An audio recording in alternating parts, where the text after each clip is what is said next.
Over the past couple of years, I've covered a lot of Marvel's Ultimate Comics on this channel, and if you're in any way familiar with me, you probably know that I have a long history with this series. Ultimate Spider-Man was the first comic that I regularly bought, and the initial wave of Ultimate Marvel played a crucial role in me becoming a lifelong fan of superheroes. But there's one series that's always intrigued me, and I rarely see people talk about: Ultimate Marvel Team Up. Running for 16 issues between February of 2001 and May of 2002, this title was designed to help flesh out the world of Earth 1610, and serve as a companion piece to Ultimate Spider-Man, showcasing Peter Parker's interactions with different heroes and villains from across the Marvel Universe. Written entirely by Brian Michael Bendis and featuring a whole host of incredible artists such as Matt Wagner, Bill Sienkiewicz and John Totleben, Team Up was the third comic launched as part of Marvel's Ultimate Universe, and served as a testing ground to introduce several beloved characters, such as Iron Man, Hulk, Daredevil and Doctor Strange. Despite all of this though, Ultimate Marvel Team Up has become a comic somewhat lost to time, and one rarely discussed when considering the history of Ultimate Marvel. And so in this video, I want to dive into the history of Ultimate Marvel Team Up, discuss how this series came to be, and what its role was in mapping out the early direction of the Ultimate Universe, as well as try and figure out why exactly this comic was forgotten, and even speak to some of the creators behind it and discuss their memories of bringing it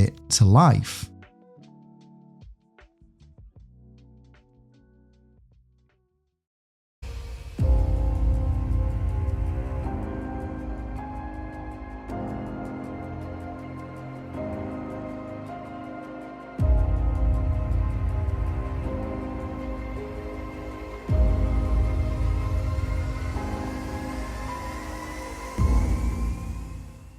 Before we continue though, just a quick reminder to leave a like on this video if you enjoy it, and subscribe to Owen Likes Comics so you don't miss out on any future videos.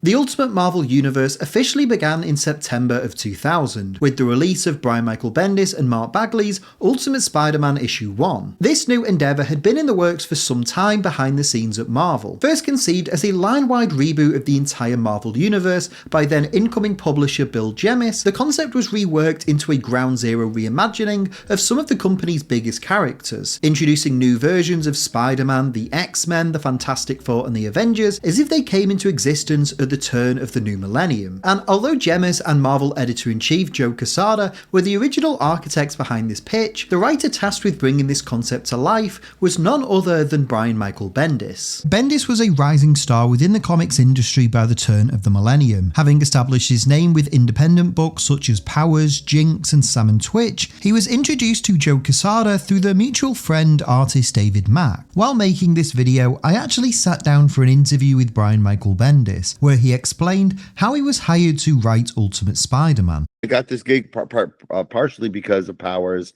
and a book I did called Torso. And one of my best friends, David Mack, had started working on Daredevil, and I was like, "Hey, show Joe my stuff," right? I was like, when you get a chance, and eventually he was able to get in a position to do so.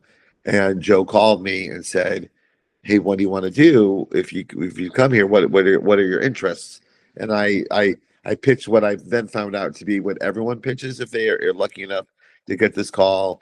It's books you think you could get your hands on. Like you're like, well, they're not going to give me X-Men.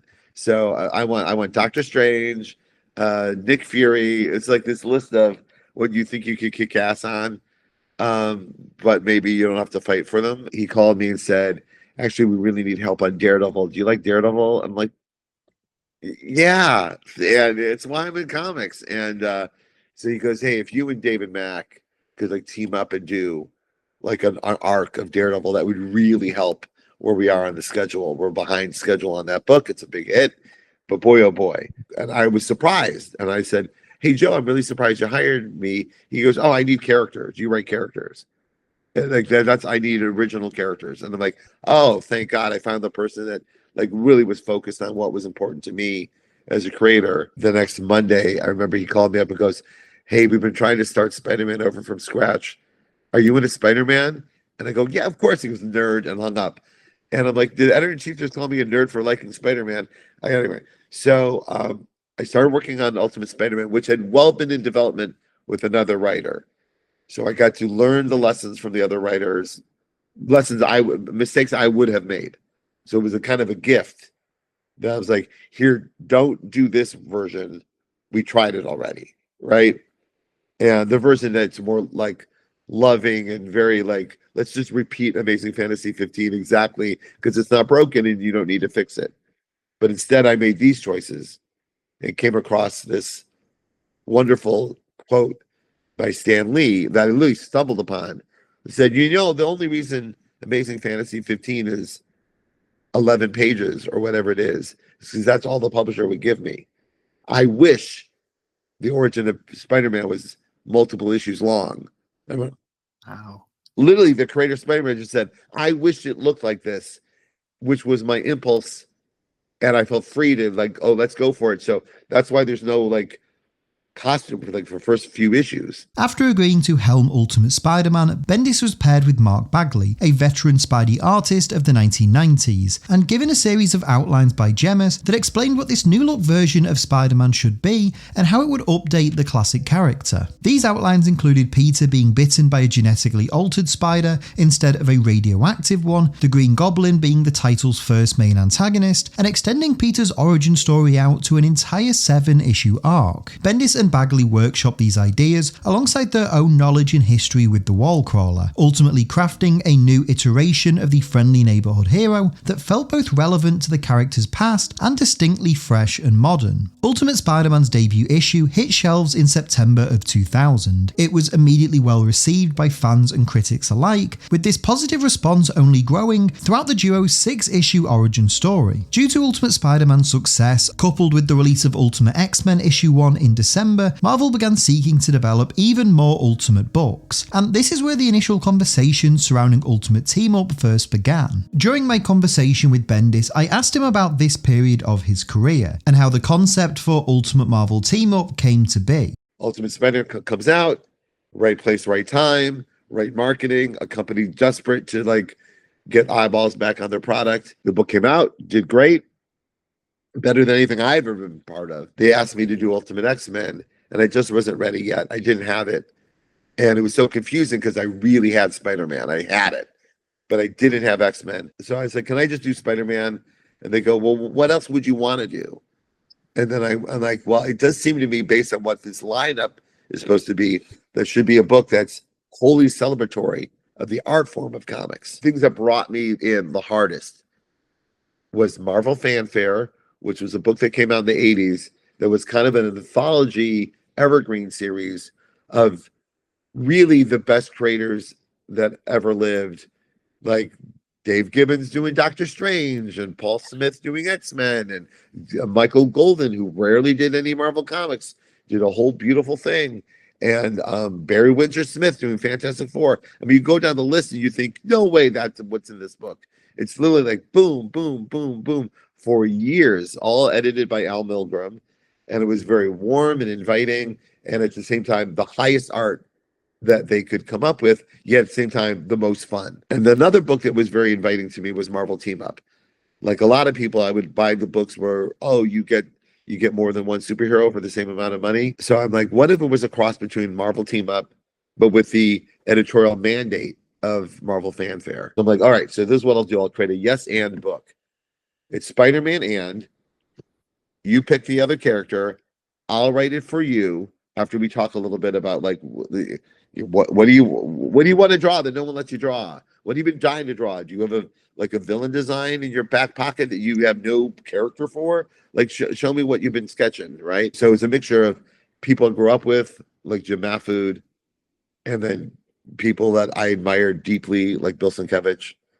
And every single issue became that. And so we did the book for a very long time. It was editorially very difficult to do because you basically had to start the book over every month. Before we continue though, I want to take a second and talk to you about something I should probably promote more often.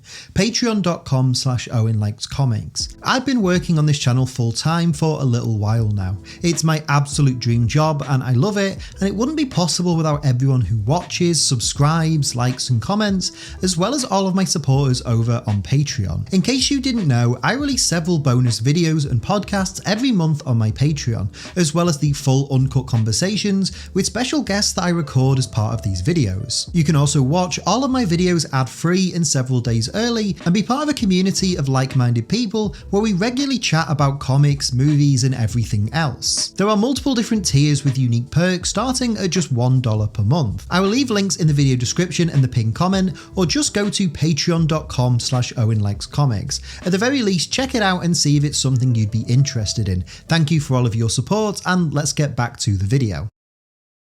Ultimate Marvel Team Up ran for a total of 16 issues, and focused on Peter Parker encountering different heroes and villains from across the Marvel Universe. As such, the series primarily took an anthology-style approach to storytelling, publishing either one-shot or two-part stories that featured Spider-Man interacting with different characters in often their first appearance on Earth 1610. Although Brian Michael Bendis penned every issue in this series, for each different storyline he collaborated with a different guest artist. As a result, I want to provide an overview of the plot and story of each of these 16 issues, as well as discuss the various artists who worked on this series and where each story fits or sometimes doesn't fit within the Ultimate Marvel continuity. The first issue, released in February of 2001, featured Bendis working with artist Matt Wagner, best known as the creator of Grendel and Mage, and saw the first encounter between Ultimate Spider-Man and Wolverine. The issue begins with Weapon X sending Sabretooth alongside two other agents to hunt down Logan. The pair fight throughout the New York subway and into Times Square, with this commotion attracting Spider-Man's attention. Peter intervenes right as Sabretooth tries to kill Logan, with the two heroes working together to neutralise the villain. As onlookers berate Spider-Man and Wolverine for being mutants, the pair are then surrounded by police. Peter grabs Logan's back and swings them to safety, as Sabretooth and the Weapon X agents regroup and watch on. On a nearby rooftop, Wolverine's injuries begin to heal, and Peter asks who Sabretooth was and why he's being hunted. Logan remains cagey, but thanks Spider-Man for his help, beginning an unlikely friendship that would become a mainstay throughout the Ultimate Universe. The issue ends in comedic fashion, with Peter returning to school the next day, having styled his hair and outfit to look like Wolverine, much to his classmates' amusement. This issue is quite notable for several reasons. Firstly, it marked one of Matt Wagner's only times illustrating a Marvel comic, and is the only instance of him illustrating either Spider-Man or Wolverine, save for one page in 1989's Wolverine issue 9. Likewise, the comic marked the first official crossover from characters from existing Ultimate Marvel titles, bringing together Peter Parker from Bendis and Bagley's Ultimate Spider-Man, and Wolverine from Mark Millar and Adam Kubert's Ultimate X-Men. And finally, it set a precedent for readers of what they could expect from an issue of Ultimate Marvel Team Up. Fun one-shot stories that flesh out the various corners of this brand new continuity, all while introducing a new generation of fans to a unique array of artists who don't regularly draw Marvel comics. Regarding how this issue fits in continuity, Spider-Man and Wolverine would have a long friendship throughout the Ultimate Universe's heyday. Not only would other X-Men characters appear later in this series, but both heroes would regularly cross over in each other's titles. In addition, this comic served as Sabretooth's debut in the Ultimate Universe. Victor would quickly reappear in Ultimate X-Men number 8 from August of 2001, continuing the Weapon X story teased by Bendis and Wagner. Sabretooth would fight Wolverine in issue 12, ending this storyline. He would then make sporadic appearances throughout the Ultimate X-Men series, joining the Brotherhood of Mutants, and eventually fighting Logan's son, Jimmy Hudson. Sabretooth's final appearance in Miles Morales' Ultimate Spider-Man number 10 saw the villain be given a noticeable redesign, now sporting a much more animalistic appearance, as he and Electro are taken down by the new Spider-Man. For the next two issues, Bendis collaborated with artist Phil Hester, best known at the time for working with Kevin Smith on Green Arrow, as well as his run on Swamp Thing with Grant Morrison and Mark Millar. Given that Hester was primarily a DC artist at this time, it was incredibly exciting to see the world outside your window drawn through his signature style, especially when he and Bendis crafted a two-part story that introduced none other than the Incredible Hulk into the Ultimate Universe. Issue 2 opens with Peter overhearing a conversation at the Daily Bugle about a monster rampaging throughout New York. Fearing the Green Goblin has somehow returned, he suits up as Spider-Man and races across town, only to instead be met by Bruce Banner's violent alter ego. Spidey attempts to empathise with Hulk and lure him away from civilians, eventually leading him to an abandoned warehouse near the river. In issue 3, Peter and Banner are tracked down by General Ross and the US Army. During this, Hulk transforms back back into Bruce Banner and shockingly recognises Peter, ominously stating that they're somehow connected. This is then interrupted when a massive explosion occurs within the warehouse, and when the dust settles, Hulk is nowhere to be found. With Banner gone, Peter is left to ponder what this strange message meant and how the two could possibly be connected. This two-part crossover would serve as a solid introduction to the Jade Giant in this new continuity. Hulk would reappear the following year in the pages of Mark Millar and Brian Hitch's Ultimates. Although Hitch and colorist Paul Mount would depict the character as grey instead of green, and he was overall written as a far less likeable version than the one introduced by Bendis and Hester, Bruce's encounter with Peter Parker would be referenced and explained in future stories. Namely, in Bendis and Butch Guice's Ultimate Origins series from 2008, it's revealed that Richard and Mary Parker were present during Bruce's first transformation into the Hulk, with the comic depicting Banner killing the pair and only being calmed down by the sight of an infant Peter. Now, this revelation does conflict with Bendis' other retellings of Peter's parents' deaths, as in Ultimate Spider-Man number 33, the writer established that the pair were killed in a plane crash orchestrated by Bolivar Trask, after Richard and Eddie Brock Sr. attempted to flee the country with the symbiotes. Nevertheless, we can just say that Richard and Mary were injured but survived the Hulk's first rampage, but were later killed in the plane crash, as I think this story does establish a unique and interesting dynamic between the Hulk and Spider-Man. In a similar fashion, issues 4 and 5 are another two-part story, as Bendis and Mike Allred oversaw the introduction of Ultimate Iron Man. Mike Allred was an artist on the rise by May of 2001, having already worked on issues of DC's Sandman and Marvel's Untold Tales of Spider-Man 96. He found success writing and drawing Rocket Red 7 for Dark Horse. At the time of this issue's release, Allred was merely months away from starting his X-Force run with writer Peter Milligan, a comic that would help establish him as a celebrated artist in mainstream comics. Henceforth, Allred brought his signature pop art style to the world of Earth 1610, as he and Bendis not only introduced this universe's Tony Stark, but also set up several interesting plot points and characters for future events and stories. Issue 4 focuses on Peter attending a school trip to the Stark International Expo, when the building is swarmed by a group of Latverian soldiers. We learn that the soldiers have been sent to steal Stark's Iron Man technology, following a breakdown in trade relations between the two parties. Despite not having his costume, Peter attempts to stop the attackers until Iron Man appears, and the pair end up working together to dispatch the foes. During issue 5, the fight is intercut with Tony recounting his origin story. He's kidnapped by rebel forces in Guatemala called the Red Devils and forced to build a suit of armor, only to use it to escape his capture after his cousin Morgan is killed. Once Spidey and Iron Man fend off the Latverian forces, the final page reveals that they were actually sent by S.H.I.E.L.D. as part of a covert mission for Nick Fury to gain Stark's technology. These issues of Ultimate Marvel Team Up are particularly fascinating when viewed in the context of Iron Man's next appearance in the series. Much like Hulk, Tony played a crucial role in Miller and Hitch's Ultimates, and would be wholly reimagined in several ways. Miller and Hitch's Iron Man was introduced as Antonio Stark, sporting a brand new armor, and even received a completely different backstory, now being diagnosed with an inoperable brain tumor, which caused him to reevaluate his life's work and legacy.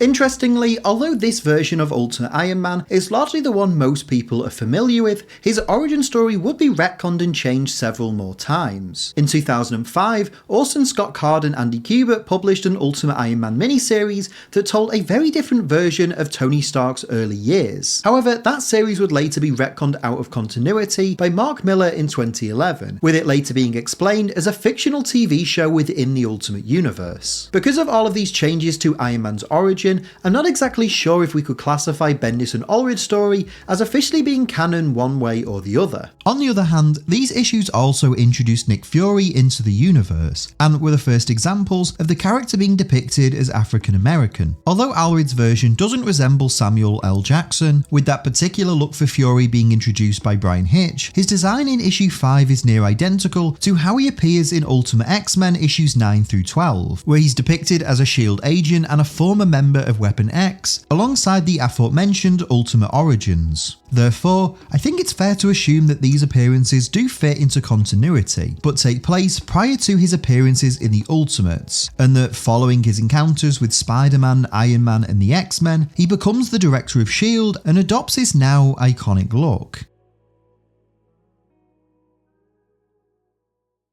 Continuing the theme of multi-chapter stories, the next 3 issues of Ultimate Marvel Team Up saw Bendis team with artist Bill Sienkiewicz to introduce 2 fan-favourite Marvel heroes into the Ultimate Universe, Daredevil and the Punisher. It should be noted that in addition to writing Ultimate Spider-Man and Team Up, Bendis had also recently taken over as the new writer of Daredevil. Henceforth, this story serves as a spiritual crossover between 2 of his most significant projects. Similar to Bendis, Bill Sienkiewicz also had a notable history in the Daredevil world, having worked with Frank Miller on both Elektra Assassin and Daredevil Love and War in 1986. Alongside these works, Sienkiewicz was also well known for his tenures on X-Men and the Fantastic Four, as well as co-creating the New Mutants in 1984. Henceforth, by the summer of 2001, Sienkiewicz was a celebrated comics artist, and the notion of him and Bendis bringing his signature expressionistic style to Earth 1610 was incredibly exciting. Across these 3 issues, we're first introduced to the ultimate Frank Castle, who is incarcerated on Rikers Island and plotting to kill several corrupt police officers responsible for the death of his family. Once Punisher escapes, he returns to New York and starts to target his former colleagues, until one officer confesses his crime to lawyer Matt Murdock. After this officer is killed though, Murdock suits up as Daredevil to investigate Punisher's violent crusade. And with both Daredevil and the Punisher on the hunt throughout New York City, this also catches Spider-Man's attention. Spidey and Daredevil eventually chase Castle down as he tries to kill a cop working for a crime boss called the Owl. After Daredevil fails to stop Punisher, Peter swings in and knocks him unconscious. The closing moments of issue 8 see Castle be arrested and sent back to Rikers Island, only for him to be placed in a cell alongside another corrupt officer, suggesting that the Punisher's work has only just begun. Although every issue in this series very much has its own visual identity, the Daredevil and Punisher issues feel the most tonally and stylistically distinct. While Bendis' work on Ultimate Spider-Man had largely been a fun coming-of-age superhero soap opera, these comics saw the writer lean back into his gritty crime noir roots, showcasing the dark corners of the Marvel Universe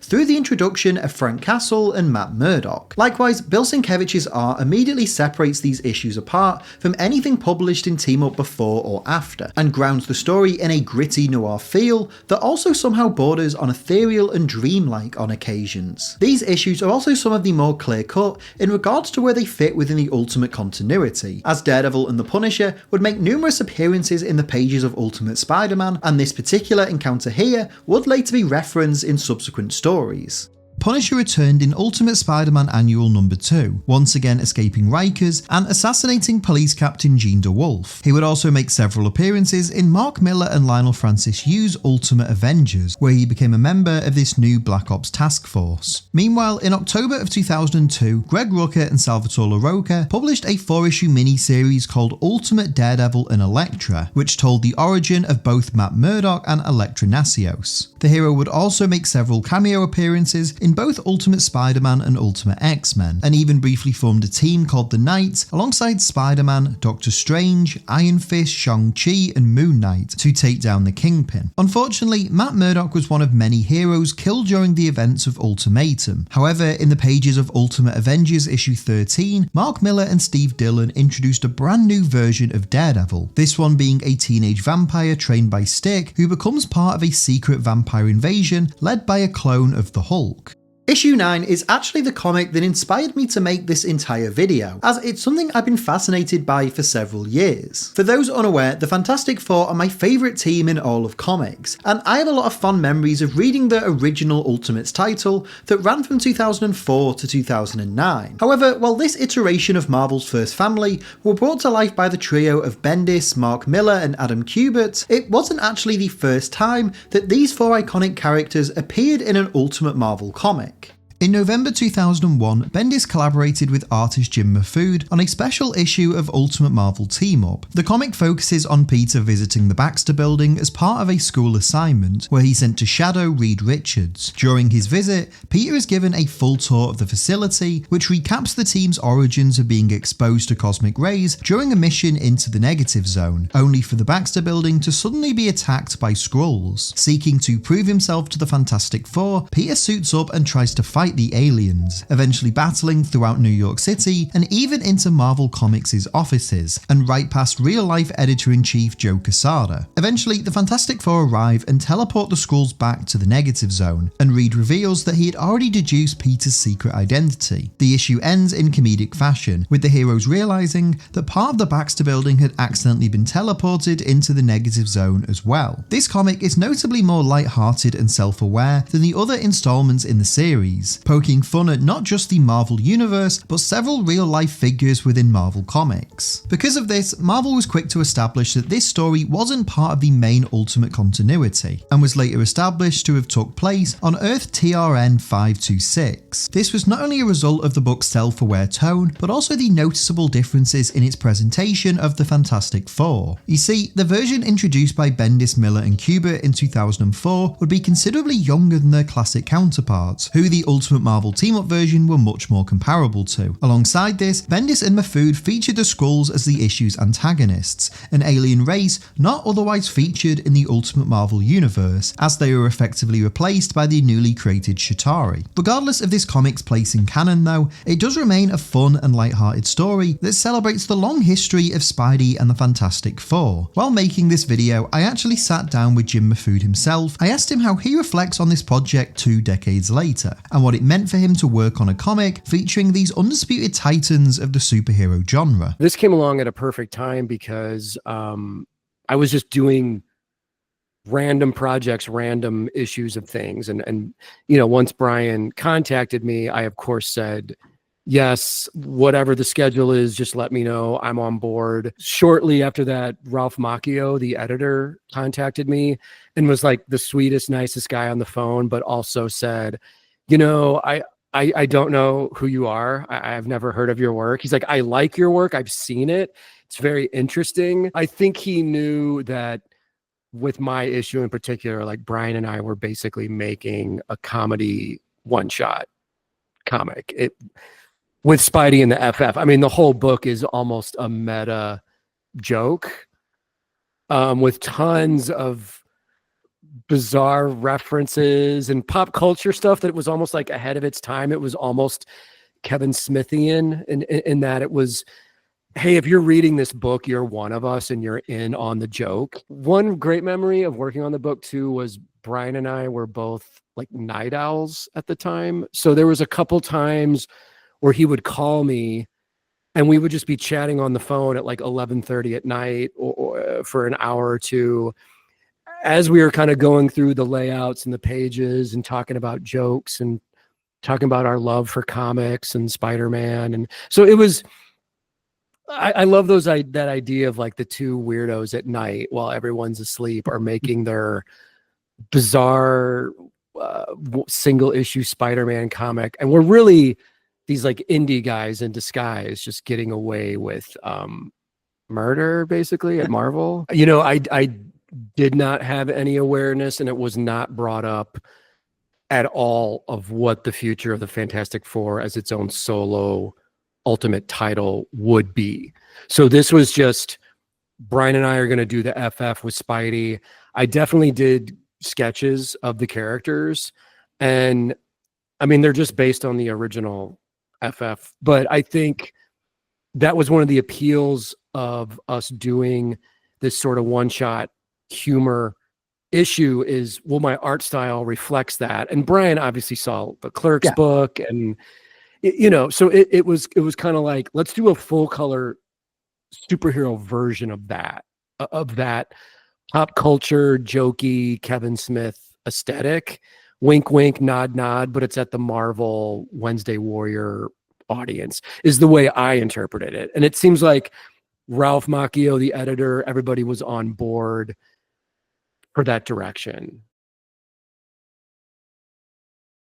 January of 2002 saw Ultimate Marvel Team-Up number 10 be released, and to celebrate the book entering its second year, Marvel spared no expense in hiring a comic book legend to come and draw this issue. Here, Bendis was paired with John Totleben, perhaps best known for his work with Alan Moore on Miracle Man and Swamp Thing. Given how impactful Moore and Totlben's Swamp Thing run was, still being regarded today as the character's definitive series, it's unsurprising that the artist would want to bring over that signature style to the world of Earth 1610, as he and Bendis introduced not just Man-Thing, but an iconic Spider-Man villain in the Lizard. The issue is told from the perspective of Dr. Curt Connors, depicted as a college lecturer researching the use of lizard DNA to regrow human limbs. After losing funding for his project, a desperate Connors experiments on himself and is transformed into a monstrous creature. This tragic tale is intercut with a group of robbers escaping into the New York sewers following their heist, only to encounter Connors as the Lizard. Lizard quickly rampages throughout the sewers, catching Spider-Man's attention. Peter eventually comes face to face with the Lizard, and unlike his earlier encounter with the Hulk, he's unable to reach the man within the monster. While Peter struggles to empathize with Connors, a hulking monster with glowing red eyes appears from the mist and is revealed to be Man-Thing. Despite his terrifying appearance, Man-Thing proves to be an ally, using his empathetic powers to subconsciously connect with Connors, restoring his human form and ending his rampage. Peter then carries an unconscious Connors home as Man-Thing vanishes back into the shadows. The next day, Peter writes an email to Mary Jane, attempting to process these recent events, while the final page shows Dr. Connors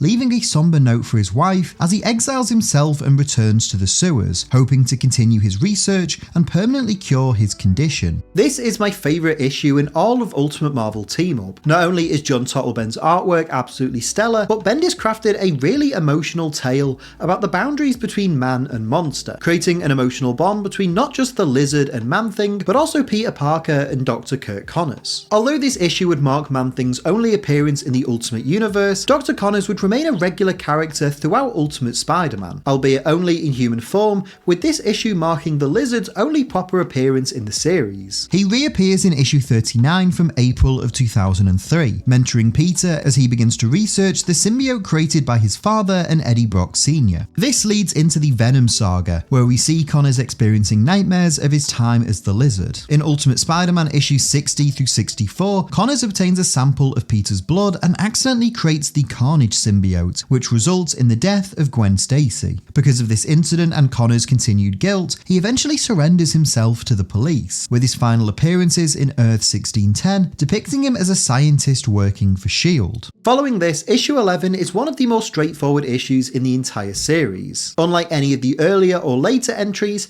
this comic doesn't actually introduce any new characters into the Ultimate Universe. Instead, it builds on the events of the book's debut issue and features a lighthearted crossover between Spider-Man and various members of the X-Men. For this entry in the series, Bendis worked with artist China Clugston Flores, then best known for her manga-inspired teen comic Blue Monday. Blue Monday's influence is clear to see in this issue, as it features Peter and his friends skipping school and venturing to a local mall where they bump into several members of the X-Men. There isn't too much to say here in regards to plot. The issue mainly focuses on further establishing Peter's close relationship with the mutant heroes and builds off the book's debut issue with Wolverine. There is an interesting sequence in which one of Peter's friends discovers that the other group are mutants, showcasing the prejudice that these teens regularly face. However, Gwen, MJ and Kong accept them nonetheless. In terms of continuity, as I noted earlier, Spider-Man would frequently cross over with the X-Men throughout the Ultimate Universe's lifespan. In addition to his many team-ups with Wolverine, Peter also dated Kitty Pryde, and she even briefly became his crime-fighting partner during his time apart from Mary Jane. Unfortunately, much of the X-Men was killed off during the events of Ultimatum, including Logan, Cyclops, Beast and Professor X. Although the series did continue and focused on a new group of mutants led by both Kitty Pryde and Jean Grey, the X-Men never regained their momentum in the universe thereafter. Ironically, Liz Allen, the character depicted in Team Up as being the most afraid of mutants, would herself be revealed as one during this period, joining the New Look X-Men as Firestar. The next two issues of Ultimate Marvel Team Up return the series to its frequent format of telling multi-part stories with acclaimed comic book artists, as Bendis teamed with Ted McKeever to introduce Ultimate Doctor Strange. McKeever was mainly known to comic fans as the artist on Rachel Pollack's run of Doom Patrol in the early 1990s, alongside his work on The Extremist with Peter Milligan and books like Industrial Gothic, Transit and Eddy Current. Because of his unique and instantly identifiable style, as well as his penchant for handling the more spiritual and supernatural corners of superhero storytelling, the decision to have McKeever work on a Doctor Strange tale was quite inspired. Throughout issues 12 and 13, we actually learn that in this continuity, Stephen Strange is actually a second-generation Sorcerer Supreme, with his father, the original Doctor Strange, having a backstory and character design more familiar to the hero's Earth 616 counterpart. The younger Strange, in turn, is depicted as the son of Strange Sr. and Clea, and trained by Wong to carry on his father's legacy after his mysterious disappearance. The plot of this issue focuses on a rival sorcerer named Xander trying to steal the wand of Watum, and mind controls Spider-Man to help accomplish his scheme. Peter ultimately fights Doctor Strange, which ends after the Wallcrawler is sent into the astral plane and knocked unconscious. Once Spidey awakens and is now free from the mind control, he teams up with Strange and Wong to defend the Sanctum from Xander. Strange struggles to stop the intruder with his magic, only for Peter to sucker punch a distracted Xander and knock him unconscious. Following this, Strange and Wong thank Spidey for his help as he swings back out into the city, leaving the two sorcerers behind to clean up the mess. While not a character particularly spotlighted in Ultimate Marvel, Doctor Strange would continue to appear throughout numerous comics in subsequent years. He returned in Ultimate Spider-Man issue 70 through 71, once again teaming up with Peter to stop the villain Nightmare, and he was later part of the Knights team formed by Spider-Man and Daredevil. Strange also played a notable role in 2009's Ultimatum, when the flood created by Magneto destroyed the Sanctum Sanctorum. This allows Dormammu to escape his prison, and as Strange attempts to stop his rampage, he's ultimately tortured and killed by the villain. Issue 14 hit shelves in March of 2002 and saw Bendis team with Terry Moore, creator of the popular 1990s indie series Strangers in Paradise. Published through Moore's Abstract Studio, Strangers in Paradise began in 1993 and featured a fun blend of interpersonal melodrama with aspects of crime thriller and traditional superhero storytelling. While he would later work on several other Marvel titles including Runaways and Spider-Man Loves Mary Jane, Ultimate Marvel Team Up marked Moore's first time working for the company, as he and Bendis crafted the first appearance of Ultimate Black Widow. In this issue, Widow is depicted as a S.H.I.E.L.D. agent sent to infiltrate New York's Latverian embassy, continuing S.H.I.E.L.D.'s strange relationship with Latveria from the Iron Man issues of Team Up. Romanova is captured by the Latverian ambassador, but escapes only to run into Spider-Man. She tries to disguise herself as a civilian in danger, asking Peter to swing her to safety. However, she then attacks Spidey and later meets up with Nick Fury, who congratulates her on her work and offers her a place in his new metahuman task force, the Ultimates. This comic is one of the more clear-cut issues in terms of how it sets up future stories and plot points, as Black Widow's introduction here directly leads into her appearances in Mark Millar and Brian Hitch's Ultimates. In issue 7, released in October of 2002, she and Hawkeye are recruited into the team, and Natalia quickly begins a relationship with Tony Stark. During the 2004 follow-up Ultimates 2, Black Widow would be revealed as a double agent and a traitor, secretly working for a group of terrorists called the Liberators. This results in a tense confrontation between her and Iron Man, where Tony uses nanites he placed in Natalia's blood to incapacitate her. Ultimates 2 ends with Black Widow being hospitalized, where Hawkeye visits and reluctantly assassinates his former friend. Although this version of the character would be killed off within 2 years of debuting, Ultimate Marvel would be home to several other versions of Black Widow. For example, Monica Chang adopts the name in 2009's Ultimate Avengers. Following Chang's death at the hands of the Green Goblin though, Jessica Drew, the female clone of Peter Parker from the Ultimate Clone Saga, takes on the persona in her honour. The Jessica Drew incarnation would be the final one seen in Earth 1610, appearing in the final page of Bendis and Mark Bagley's Spider-Man 2, where she's seen as a member of the Ultimates. The final issues of Team Up are yet another two-part story, with Bendis and Rick Mays introducing Shang Chi to the continuity. The story is framed around a Chinese parable that follows a prince as he escapes his father's oppressive rule, all while being watched over by a spider. In the present day, Shang-Chi arrives in Chinatown to visit his Aunt Lee, only to confront a group of criminals attempting to rob her. We quickly learn, as the parable suggests, that Shang is hiding from his family, as his mother is sent to apprehend him. Peter and MJ are also on a date in Chinatown at the same time, and witness Shang-Chi fighting in an alleyway. While Peter tries to help, he's shocked at Shang's power as he single-handedly defeats his attackers. After his mother places a bounty on Shang's head, causing much of New York's criminal underworld to hunt him, the young hero encounters Spider-Man, and the pair work together to help him escape. After taking out a swarm of mercenaries, Peter jokingly asks Shang Chi to help train him in martial arts. Instead though, Shang simply thanks Spidey for his help and flees New York, seemingly returning home to confront his father and destroy his criminal enterprise. These issues are relatively self-contained, however Shang-Chi does return in later issues of Ultimate Spider-Man. After returning to Chinatown and befriending Danny Rand, aka Iron Fist, he's drawn into the crossfire of a gang war between Tombstone and the Kingpin. This eventually leads to Shang and Iron Fist joining the Knights team with Spider-Man, Daredevil and Doctor Strange. The hero's final appearance in the Ultimate Universe came in Ultimate Spider-Man issue 110, where the Knights disband after Iron Fist is revealed to be a traitor, secretly working for Wilson Fisk after Kingpin threatened his family. Although Shang-Chi wasn't a mainstay in the Ultimate Marvel Universe, his appearances in both Team Up and Ultimate Spider-Man were enjoyable, and his martial arts approach to crime fighting mixed with his troubled family background always made for an interesting dynamic and contrast with Spider-Man. These Shang-Chi issues would mark the end of Ultimate Marvel Team Up, as the comic officially came to an end in May of 2002.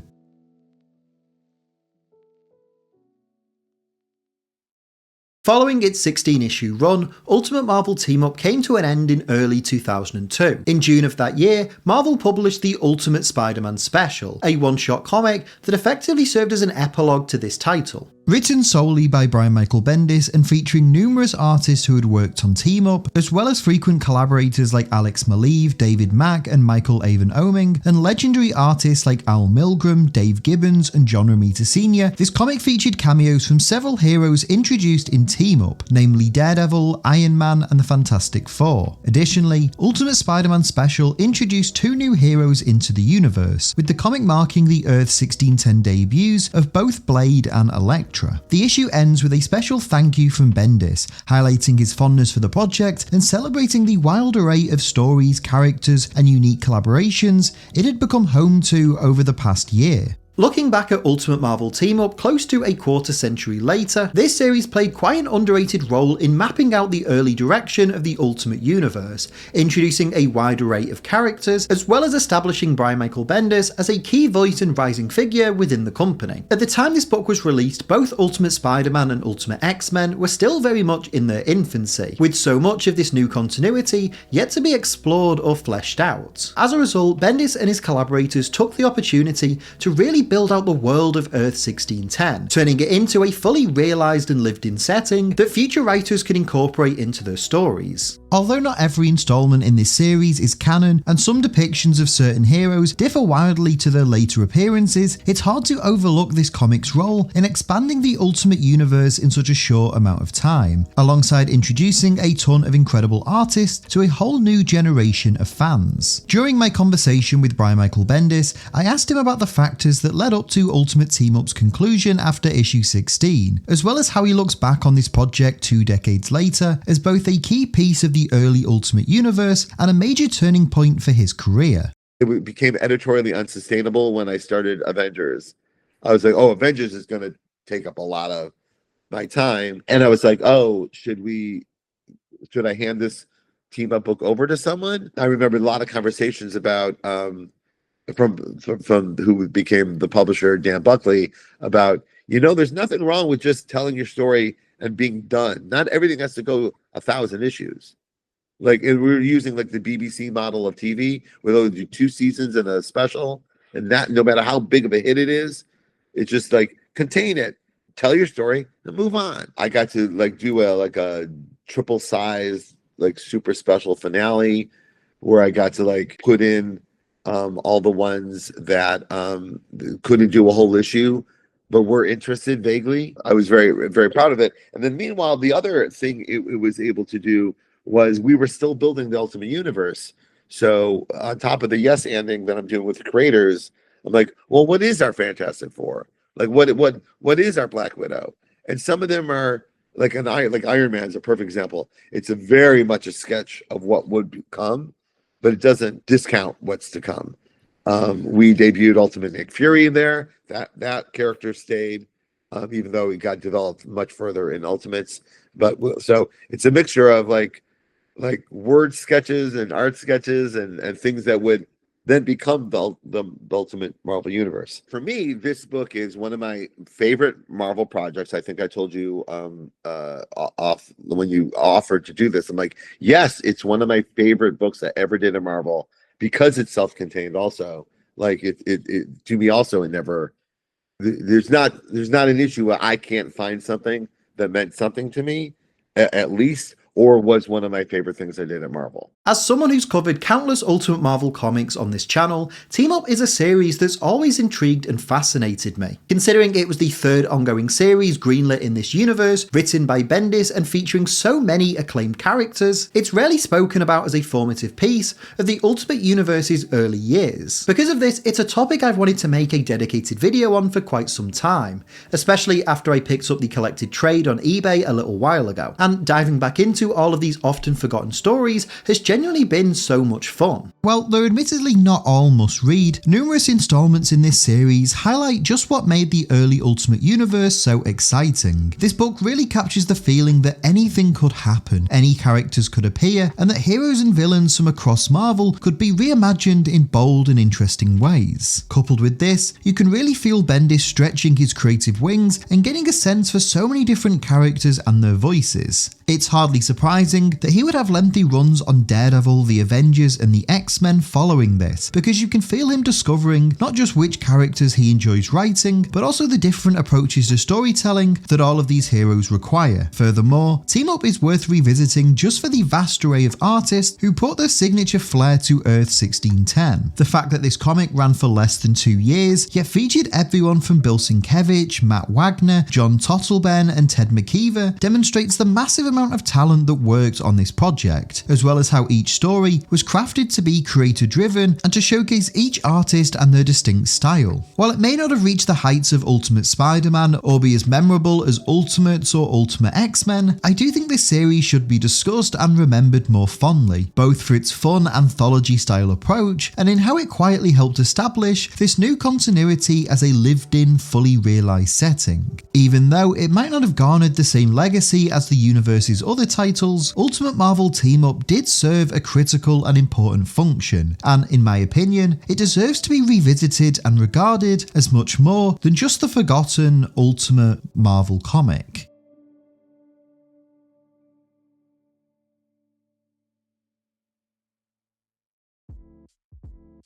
Hey everyone, thank you so much for watching today's video. I hope you enjoyed it. If you did, please make sure to leave a like on this video and leave a comment down below as well. Let me know your thoughts on everything we talked about in today's video. I can't wait to hear what you have to say as always. If you're new to Owen Likes Comics, please make sure to hit the subscribe button and the notify bell so you don't miss out on any future videos. And if you enjoyed this and you want some more, there should be some other videos on screen right now that you might also enjoy. If you want to help support the channel and help me make more videos, you can do so by going over to patreon.com/OwenLikesComics. Or if you just want some more of me, you can follow me on Twitter, Instagram and Blue Sky, just at Owen Likes Comics. But that's all for this video. Again, thank you all so much for watching. I hope you enjoyed it, and hopefully I will see you next time. But until then, take care and keep reading.